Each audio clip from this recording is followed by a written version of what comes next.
Okay, thanks very much for coming to this Social Media Week event, the social approach to engaging current and prospective employees. I'm Michael Silverman. It's probably useful to give you a bit of background about me. I'm an occupational psychologist. I spent quite a lot of time in working in academia and then in more commercial research. And I actually worked in Unilever as head of employee research as well, which is why we have such a close connection with the company. So here's what we're going to talk about today. We've crammed, we're going to be on for a couple of hours, and we try to cram it as full as we can. So I'm going to start off talking about employee engagement research and why I don't really like employee engagement surveys, the social media garden, an open access study that we did with Unilever, and then Phil's going to say a bit more about that, and Natalie's going to talk about innate interestingness. These are all the lovely people you're going to hear from today, apart from Peter Newhouse, who's currently on a plane to Istanbul. We're upset that he can't be here, and he's upset that he can't be here as well, but it's just one of those things. So I'm now chairing this event as well as presenting his stuff. We'll have a really quick break around 4 o'clock. Then we're going to have some people from Unilever, Paul, Klazine, Jacobina, talk about social recruitment and agile working. And then we'll have time for a quick panel discussion at the end. And please do join us for a drink around 5 o'clock. Okay, for those of you, because I used to work there, I guess I'm in kind of quite a good position to tell you a little bit about Unilever. For those of you who don't know, it's a big company, 170,000 employees in over 100 countries. They have a big turnover. The leaver in Unilever, as a result of this man, William Lever, are very forward-thinking. A lot of his views are ahead of his time in terms of the welfare state. He was an MP. He was very big on workers' rights. He also liked ballroom dancing.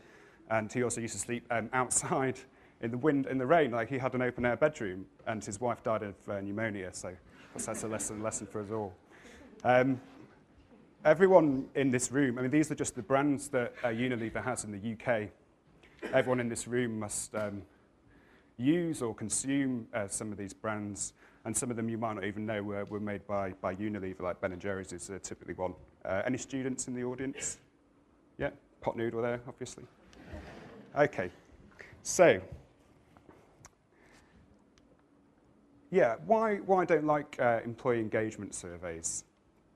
Even though I have some clients in the room that we do employee engagement surveys for, they know my views on this, and I'm perfectly candid about why I feel this way. Providing feedback can be boring, especially when it's done through surveys. Staff surveys, employee engagement surveys, they're done every year. Some organisations do them twice a year. Some organisations are even starting to do them now every quarter. They ask the same questions again. And with technology like SurveyMonkey, there's just so many. It's so easy to do surveys nowadays. There's just a lot of them out there. So I think with social media, it allows us to do much more interesting ways of collecting feedback. There's also too many numbers. It's like organisations have become so obsessed with collecting scores and employee surveys that they've forgotten about what they were supposed to be doing in the first place, which was listening to employees. So they have their item scores, their dimension scores, regression analysis, strategic priority analysis, historical comparisons, internal comparisons, subgroup comparisons. It's just trying to boil human behaviour down to a load of numbers, which I don't really believe is the best way forward. Not enough of them ask open-ended questions, which is what I call the corporate black hole. If you respond to one of these surveys and you actually bother to write anything in that section, what happens to it? Do you ever hear of that again? Do you know where it goes? And I think that's one of the key points here, is that what happens to that comment makes a big difference to not only whether you write something, but how much time. What's the point in bothering to construct a careful answer only for that to disappear into the corporate ether? This is the most important one for me. It's about the wisdom of crowds. There are 4 conditions which are necessary to allow crowds to become wise and to extract that. A survey kind of fulfills these first 3: diversity of opinion, independence, so people have to be free to be able to say what they want, decentralization, people have to have some access to local knowledge. But it's this 4th one, aggregation, which is so important, which is there has to be a mechanism for coming up with collective decisions. And surveys don't do that. So surveys are very antisocial. And that's kind of going against the grain in terms of a world which is becoming increasingly social. It's just people giving feedback individually. Okay, so now I'm going to talk about a few developments affecting social research. Social media, obviously, don't need to explain what that is here, but it's changing the way that we exchange knowledge and we exchange information and opinions and our feedback. It's a very powerful feedback mechanism. So when you have to look at TripAdvisor, when we look at reviews on Amazon.com, Claudine's going to be talking a little bit about Glassdoor.com, which I'm sure a lot of you are familiar with, but that's kind of like the TripAdvisor for organizations these days. But the problem is linear lists of comments, and I never really realized this until I started getting into this stuff a few years ago. The problem with lists is that there's just a lot of information overload. So it's really hard for participants to navigate. I don't know if you've ever taken part in like a LinkedIn discussion or any kind of comments on a blog or something like that. Once you get over like 20, 30 comments, it just becomes completely impossible to try and navigate that and keep track of what's going on. Lists really hide the diversity of opinion that exists, so it favors early birds, or it favors people with really extreme views where they have kind of like binary or primitive ratings, thumbs up, thumbs down, 5-star, etc., etc. So here's Zuckerberg on Facebook talking about privacy, view all 35,387 comments. I mean, what's the point? Who's going to do that? Here's something again, Andrew Mitchell calling policemen plebs. And they always have quite a lot of comments, a lot of the news stories on the BBC. So here they've got 1,343 comments. But the problem is who's going to read that if you've written that last comment? Luckily, when I took this guy only could discover this one. Habitual hero wades into the conversation. Is that his nan's bike? Okay. The other one is text sentiment analysis. So social media has given rise to there being lots and lots of text out there that organizations are kind of keen to get their hands on. So text analysis is linguistic techniques to extract meaning from written text. So we're able to transform huge volumes of text into easy to understand categories. So this is for cases where there's more text than you could possibly read, for example, in an engagement survey or a staff survey. The good thing about modern text analysis is that it's really come on in the last few years. So you're able to measure sentiment in its most basic form. That's just polarity in terms of how negative or positive certain comments are. So if I gave you a comment and said, give me a score between -2 and +2 as to how negative or positive this comment is, you'd be able to have a pretty good guess. And that's what these text analysis software are doing now. It's just the same way that we interpret negative or positive comments. It's also good to use that in combination with structured data so that you can group people on the basis of what they're saying. So, for example, in an employee survey, you'd group them in terms of everyone that had spoken about workload, for example, and then look at how they score on other dimensions, such as employee engagement or job satisfaction, something like that. So it's not just a way of bucking up comments. Now, data visualization. Our brains have luckily evolved that we're really good at perceiving patterns in data, being able to understand relationships when we're shown something in visual form. So here's just some that I pulled off that I like.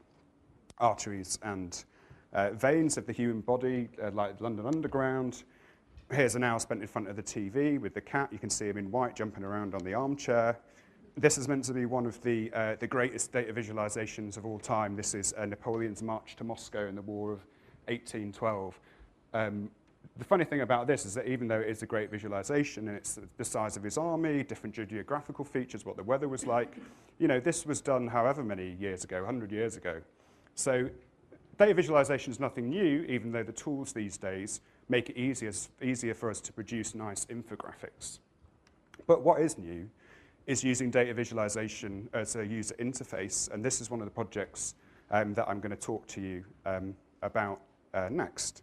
So this is a project that we did with Unilever. So what you're looking at here is a visualization of people's opinions based on similarity of attitudes. So you can see the blue point with the halo, that's you, and you can see where you stand in relationship to other people that have taken part. So I should give you a little bit of background to this one, seeing as this is the first one that we did. I was working at Unilever, getting frustrated with employee surveys and thought that there must be a better way of doing this. And we started working with computer scientists at the University of California, and there was a master's student there who'd come up with this way of visualizing attitudes, and this is his prototype. So this is the Berkeley Center for New Media. I came across this, we got in touch with them, we went through various iterations of building different models of how this might work. I then left Unilever because I thought there was really something in this to set up my own company, and then tried to flog this around Unilever, looking for a project where I could say, please do this. Look, I've got a prototype. I think this could really work. And this is where Peter Newhouse came in. And it's a shame that I said as he's not here, because he is a pioneer. And I say that in that he doesn't have a Twitter account. He probably doesn't have a Facebook account. He's a very popular guy, but he has I think 118 connections on LinkedIn. And we'll talk about this in a bit, but it's about leadership. And leaders not necessarily having to have the practical knowledge or to be involved with social media. They just need to have a theoretical understanding of it. They just need to get it, and he gets it. So this is his problem. Unilever has 1,200 international assignees, so expats, work all around the world. How they get paid, it's extremely complicated. They have all sorts of different tax and this and that, home-based rule that you don't want to know. The thing was, in 2007, this policy really wasn't working. There was very poor implementation, it hadn't been delivered well, there was no clear agreement on the way forward, and there were particular issues with this group, and you couldn't get them all together. They're spread over 100 different countries in terms of doing focus groups. They didn't think that a survey would do it because it's an extremely kind of complex and contentious issue. So they really wanted to hear the authentic voice of employees to be able to assess reward elements. Most important, to be able to crowdsource suggestions about how to move the policy forward. And they also, which I fully respect, wanted to give afford international signees an understanding of what a complex and hard issue this is to get right, and also to let them vent their frustrations about things that had gone wrong. So here's the video. So just like a survey, we send them a link. They put in their password, which we link to their demographic data. First thing that we want to do is to position people in the space. So we ask them 5 simple questions about the subjects under investigation. In this instance, how they feel about being an international assignee. And we ask on a nice visual analog scale, or you might call it a slider. And you can see here that as we're moving the sliders, we do this fancy projection which moves the point in space. So it positions you alongside people who have similar attitudes. That's step 1. Step 2 is the response to a discussion question, which in this case is, how can Unilever improve its international assignee policies? A lot of the projects that we do, just step 1 and step 2, I've just slagged off surveys. This did have a survey element, but it was a very short survey. Rank these elements of your pay. How fair are they? A few other questions, moan box at the end. Okay, this is the cool bit. So you can now read and rate these suggestions. You should click on any of the white-coloured points to read that participant suggestion and then rate it using the sliders. So that's me. I can click on any of the points. I can read what that person has to say, and I can then rate it. And you can use whatever criteria you want to rate it. Here we're using how relevant is this suggestion to you, how insightful is this suggestion. The size of the point is proportional to 4 things. Those 2 sliders, how relevant it is, how insightful it is. The spatial distance between people, because we're looking for consensus comments. So if 2 people have very different views, but they think one of them thinks the other's idea is a good one, we'll give that more weight. And also we have a confidence score as well. So each comment has to have enough ratings that we're confident that the community or that the crowd thinks that that's a good idea. One of the ways that this gets around the problem of linear lists of comments is that, so there was 900 people that took part in this study altogether, but we only show 50, a stratified sample of 50 at one time. And you can see it here, selecting another 50 for us to show. Now we can control which points we show, so we give weight to comments that are new or to comments that haven't been read very much. So the point is that at the end of the completion period, everyone has a chance to be heard, unlike a list-based discussion. And people can also see here, for example, the top suggestions. So people get, it's instant feedback, it's real time. People can see what the group is saying. Now, the first thing that allows us to do is to say, and this is very effective for talking to leadership teams as opposed to just giving them some verbatim quotes, is to say stuff like this. This is the top comment. From all those 900 people, this is what this group is saying is the best comment. These aren't kisses at the end. I've just blanked this out because it was a bit spicy. But this guy's saying, oh, sorry, it might be a woman, we don't know. Abandon the crazily complex and absolutely intransparent home pay rule. It may look like transparent on paper, but essentially the black box of hypothetical home tax, COLA calculation, spendable amounts, unacceptable, and irreconcilable reality, blah, blah, blah. I don't have a clue what that means, but the community does, and they voted that. It was the top comment. So even just from reading the top 10 comments as rated by the community, people can get a fairly good idea of what's going on. Okay. Then we use text analysis to break those suggestions down in terms of what they're actually about. So here I've only circled this one, the cost of living allowance. So 13% of the comments that we got were about the cost of living allowance. And it's these other insights which you can get in this column. So a sentiment score in terms of how negative people are, so minus 0.7 when they're talking about the cost of living allowance. When people who talk about cost of living allowance, their advocacy of being an international society is really low, but more importantly, ratings of the cost of living, of suggestions made about the cost of living allowance are really high. So it gives you an extra level of insight as to what to do about certain things, how you can listen to the crowd. Okay, case study 2 is the Hive. It's based on this book by Tim Ferriss, The 4-Hour Workweek. Who's read this? Can I have a quick show of hands? Not many people. Well, it's basically a book about skiving, which has been picked up by organisations as some holy grail about how to work efficiently, and it has got a few kind of good things in it. So this was a project about personal effectiveness to generate understanding and insight through collaboration. So one of the questions, so we basically had 5 different discussions. One of them was about how, and this is procurement, this is Unilever's procurement function. They're blazing a trail with social media, it's excellent. What would you change to make procurement people more effective in Unilever? What should we be doing differently? So every week they got sent a challenge. The first challenge, for example, was about emails dealing with inbox overload. So you're only allowed to send 2-line emails, you're only allowed to check your inbox twice a day, and then they'd go into one of these forums, and we changed the look and feel of it a little bit. Sorry, there's the challenges. This is what it looks like now. And they'd discuss how they got on with each of these challenges, tips, feedback. So it was just a much more collaborative approach to personal effectiveness. And one of the good things here as well, I've blanked out one of the top comments, but this was a named one, unlike the original opinion space. It's good because it allows us to kind of recognize and reward people who have written comments that have been voted as being the best by the community. What was different about this project, which I wanted to talk about, was organizational network analysis. Has anyone heard of social network analysis? Show of hands. All right, a few people. This is great. And I think we're going to be seeing it a lot more in organizations. I tend to call this organizational network analysis so that HR people don't get scared and they think it's something to do with Facebook. It just seems a much more proper term. But the difference is about the type of data. So when we do surveys, when we do employee engagement research, that's all about attribute data. So it's all about, who you are, your demographics, how do you score on this survey, what comment did you make. But relational data is actually about the relationship between people. So the interaction type, the direction, the interaction quality. And that allows you, you can ask various questions about that. You can ask any questions you want. So in this one, we asked about how often do you turn to this person for information on work-related topics? How much more effective would you be in your work if you could communicate with this person more? And here's another video about how we asked that. This is the final garden, just so you get an understanding. So whereas before we were asking people to rate each other's comments, here we're asking people to rate each other in terms of these different relationships with them. So how often do you turn to this person for information? How much more effective would you be in your work?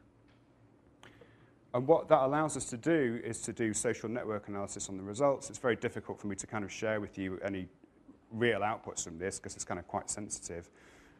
We use a tool called Socializer. It's a very simplified way. It's not too academic, kind of heavy way of doing social network analysis. But already you can see from here, so we've broken it down into different subgroups, that the people who are in the blue don't sort of mix very much with people in the red, for example. And you can I've taken the names out of here, but there's a lot of information that you can get from doing organizational network analysis. I know I'm covering this stuff very quickly, but it's really just to give you a kind of taster of the stuff we're doing. So don't worry if you don't get that. Okay. So the final case study Oh, there's a bit of water. It's hot in here, isn't it? Are you hot up at the top? I don't know if we can sort out air conditioning.